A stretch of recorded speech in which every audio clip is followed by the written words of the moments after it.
बहुत समय पहले की बात है। एक शांत और हरे भरे गांव में श्याम नाम का एक सीधा सादा दूध वाला रहता था। श्याम स्वभाव से बहुत ईमानदार और मेहनती था। उसके पास कुछ अच्छी नस्ल की भैंसें थीं जिनका वह अपने बच्चों की तरह ख्याल रखता था। गांव में सभी श्याम का बहुत सम्मान करते थे क्योंकि वह अपने दूध में कभी पानी नहीं मिलाता था और अपने ग्राहकों की जरूरतों को पूरा करने के लिए हमेशा तत्पर रहता था। उसकी इसी ईमानदारी के कारण गांव के अलावा आसपास के गांवों में भी उसके ग्राहक धीरे धीरे बढ़ने लगे। एक दिन श्याम ने महसूस किया कि अब उसकी भैंसों का दूध भी ग्राहकों की बढ़ती मांग को पूरा नहीं कर पा रहा है। उसने फैसला किया कि वह बाजार जाकर एक और अच्छी भैंस खरीदेगा। अगले ही दिन श्याम अपनी जमा पूंजी लेकर शहर के बड़े पशु बाजार पहुंचा। बाजार में उसने कई भैंसें देखीं और सोच विचार के बाद एक तगद्दी सेहतमंद भैंस को चुना जो रोजाना अच्छा खासा दूध दे सकती थी। उसने भैंस के मालिक को पैसे दिए, भैंस की रस्सी पकड़ दी और खुशी खुशी अपने गांव की ओर चल पड़ा। गांव तक पहुंचने के लिए श्याम को बीच में एक सुनसान जंगल से गुजरना पड़ता था। भैंस को लेकर जब वह जंगल के रास्ते पर आगे बरक रहा था, तभी झाड़ियों के पीछे से एक लंबा चौड़ा खतरनाक दिखने वाला आदमी उसके सामने आ खड़ा हुआ। उस आदमी के हाथ में एक मोटी मजबूत लाठी थी जिसे देखकर ही डर लग रहा था। वह आदमी जोर से हंसा और कठोर स्वर में बोला, ए दूध वाले, रुक जा, यह भैंस अब मेरी है। चुपचाप इसे मेरे हवाले कर दे और यहां से दफा हो जा, वरना इस लाठी से तेरा वो हाल करूंगा कि तू खुद को पहचान नहीं पाएगा। श्याम, जो कि स्वभाव से शांत था, अचानक इस विपत्ति को देखकर थोड़ा डर गया। उसने एक पल के लिए घबराकर भैंस की रस्सी ढीली कर दी।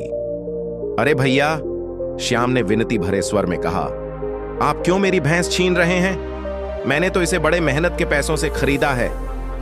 चोर ने उसकी बात अनसुनी कर दी और फिर धमकाया, बकवास बंद कर, जल्दी कर, मेरे पास इतना वक्त नहीं है, भैंस दे। श्याम ने चुपचाप भैंस की रस्सी चोर को सौंप दी। श्याम को इतना आसानी से हार मानते देख चोर हैरान हुआ और उसका अहंकार बढ़ गया। चोर ने कहा, तुम तो बड़े डरपोक निकले, इतनी आसानी से अपनी भैंस दे दी।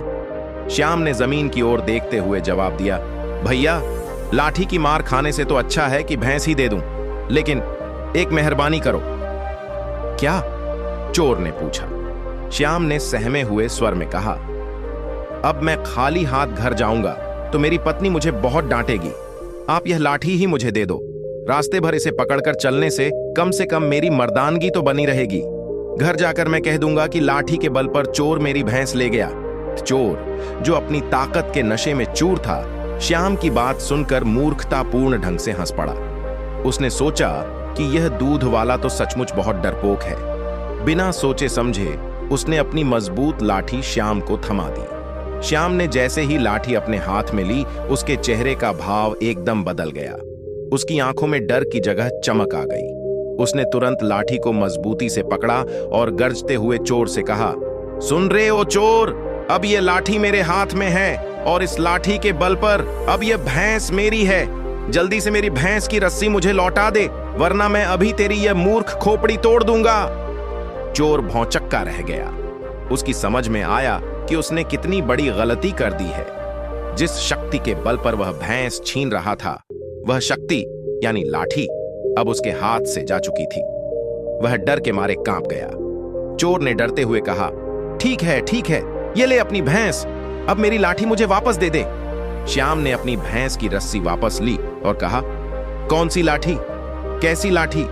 अब मैं तुम्हें यह लाठी क्यों दूं? भाग जा यहां से, वरना इस लाठी से ऐसा मारूंगा कि तेरा सारा चोरपंती का भूत उतर जाएगा। चोर ने खुद को लाठी से पिटने से बचाने के लिए बिना कुछ कहे सुने डर के मारे तेजी से जंगल से भागना ही बेहतर समझा। श्याम ने अपनी भैंस वापस पा ली थी और खुशी खुशी लाठी को कंधे पर रखकर अपने घर की ओर चल पड़ा। कहानी का सार, इस घटना के बाद गांव में यह बात फैल गई कि जिसकी लाठी उसकी भैंस। इस मुहावरे का अर्थ यह है कि शक्तिशाली व्यक्ति ही किसी वस्तु पर अपना अधिकार जमा सकता है या जीत उसी की होती है जिसके पास ताकत होती है। लेकिन इस कहानी में यह भी पता चलता है कि असली ताकत सिर्फ शारीरिक बल नहीं होती, बल्कि बुद्धि और चालाकी भी होती है, जिसके बल पर एक सीधा साधा दूध वाला भी एक शक्तिशाली चोर को हरा सकता है।